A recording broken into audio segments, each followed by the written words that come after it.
WhatsApp everyone, welcome back to channel. और आज हम लोग कंटिन्यू करने वाले हैं बिजनेस सोसाइटी के चैप्टर नंबर 4 यानी बिजनेस सर्विसेज को।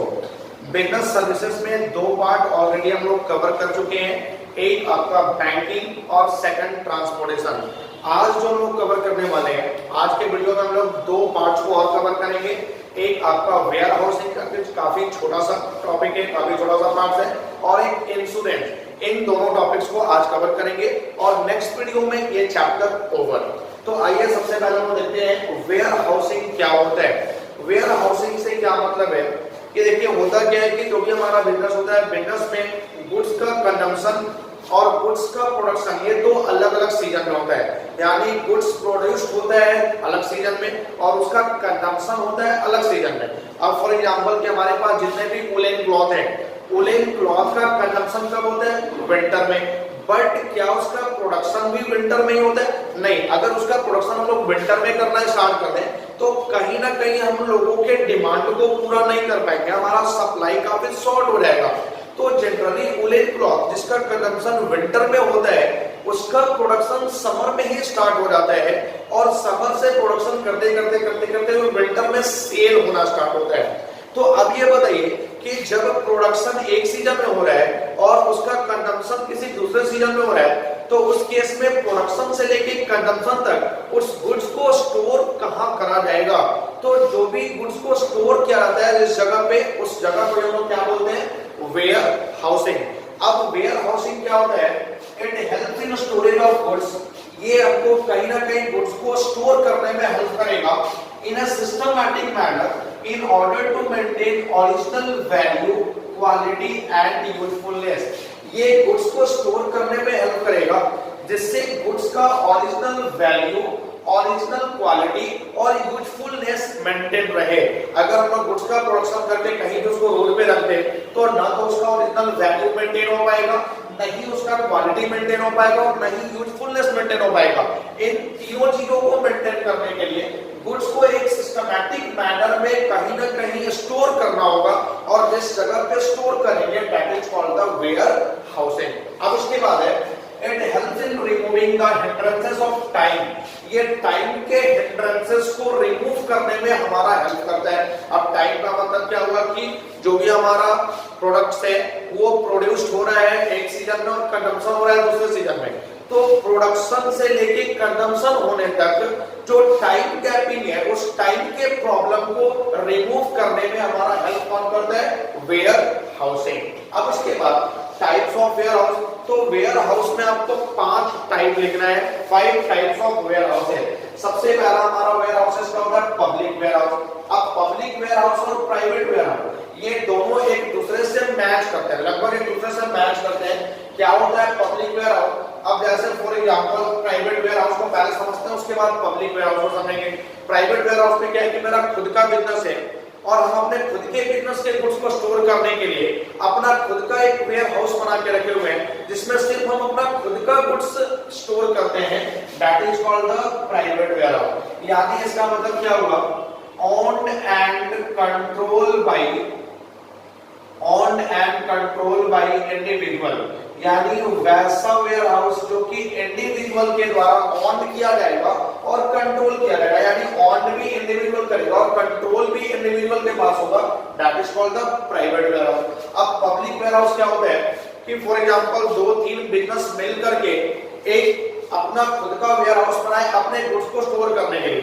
यानी वहां पे सारे बिजनेसेस के गुड्स को स्टोर किए जा रहे हैं, that is called the public warehouse. उसके बाद कोऑपरेटिव वेयर हाउस क्या है? देखिए नाम से पता चल रहा है कि कोऑपरेटिव सोसाइटी अपने मेंबर्स के गुड्स को स्टोर करने के लिए जो वेयर हाउस बनाएंगे उनको हम लोग बोलेंगे कोऑपरेटिव वेयर हाउस। अब बॉन्डेड वेयर हाउस क्या होता है? बॉन्डेड वेयर हाउस को समझने से पहले अभी हमने आपको समझाया इंपोर्ट एंड एक्सपोर्ट प्रोसीजर।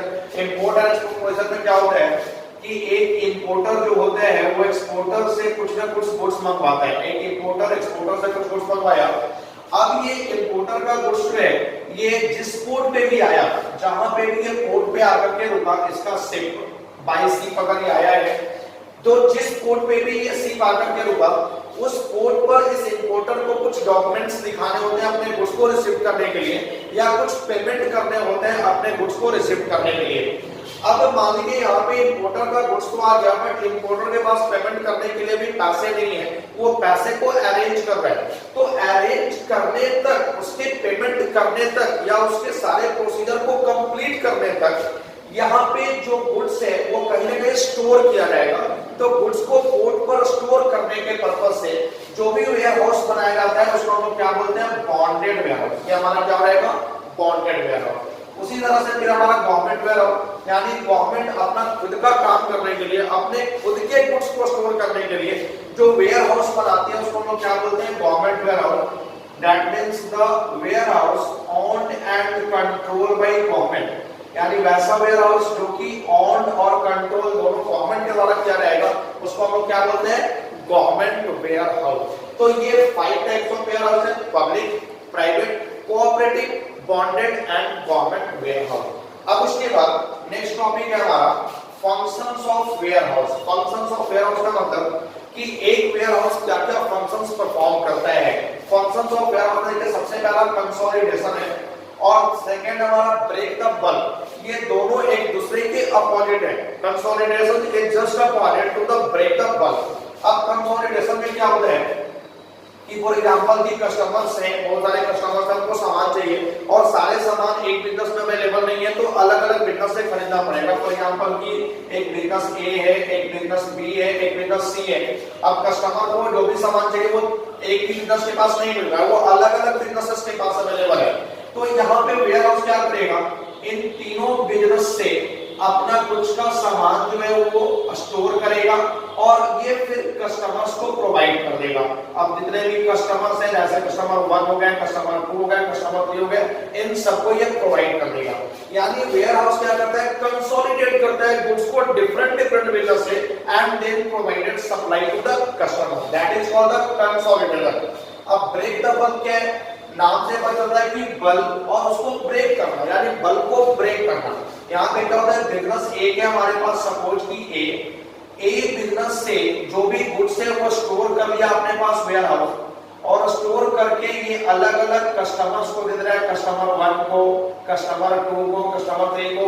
यानी यहाँ जो बल्क में गुड्स था उसको वो ब्रेक करके अलग अलग कस्टमर्स को डिस्ट्रीब्यूट करने लगे, that is called the break the bulk. उसके बाद हमारा नेक्स्ट है स्टॉक पैनिंग। अब स्टॉक पैनिंग क्या होता है कि जो भी गुड्स जिसका इमीडिएट यूज नहीं होना है, क्या बोल रहा है, store of goods which are not required immediately. यानी ये स्टॉक पैनिंग किसको बोलते हैं, वैसे गुड्स को स्टोर करना जिसका इमीडिएट रिक्वायरमेंट नहीं है, यानी रिक्वायरमेंट उसका नेक्स्ट सीजन में होने वाला है, उस तरह के गुड्स को स्टोर करना, that is called the stock panning. Next हमारा क्या है, वैल्यू एडेड सर्विसेज। अब ये जो वेयर हाउस है कुछ एक्स्ट्रा सर्विसेज भी प्रोवाइड करता है। किस तरह के सर्विसेज को प्रोवाइड करते हैं, सर्विसेज प्रोवाइडेड लाइक मिक्सिंग करना, यानी बहुत सारे प्रोडक्ट को मिक्स करने का काम, पैकेजिंग करना, उसको एक अच्छे से रैपर में पैक करना, लेबलिंग करना और ग्रेडिंग करना, यानी प्रोडक्ट्स के बारे में बताना, फिर उसको ग्रेड करना, अलग अलग ग्रेड में डिस्ट्रीब्यूट करना, ये सारे फंक्शंस को भी ये प्रोवाइड करता है वेयर हाउस। और लास्ट है हमारा प्राइस स्टेबलाइजेशन। प्राइस स्टेबलाइजेशन क्या होता है, इसको आप अच्छे से समझिए, काफी इंपॉर्टेंट पॉइंट है।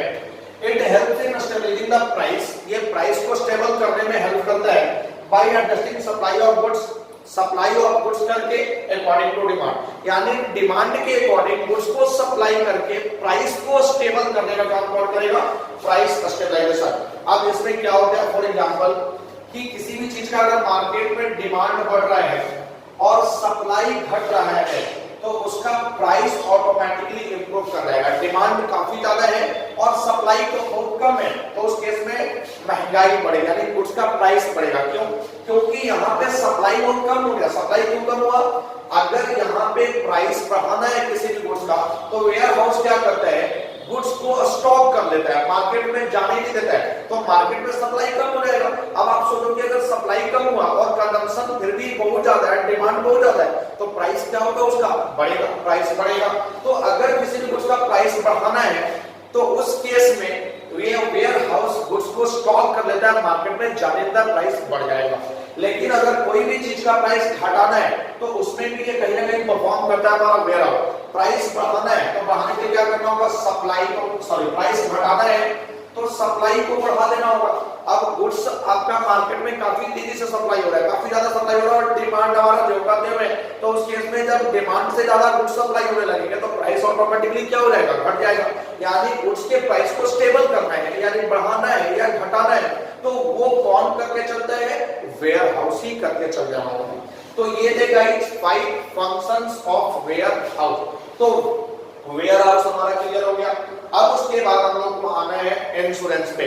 Next services is insurance. अब देखिए इंश्योरेंस होता क्या है, तो अगर हम अपने इंडिविजुअल लाइफ की बात करें या बिजनेस के लाइफ की बात करें, तो बिजनेस लाइफ में भी काफी ज्यादा रिस्क है, हमारे इंडिविजुअल लाइफ में भी काफी ज्यादा रिस्क है, दोनों में रिस्क बहुत ज्यादा है।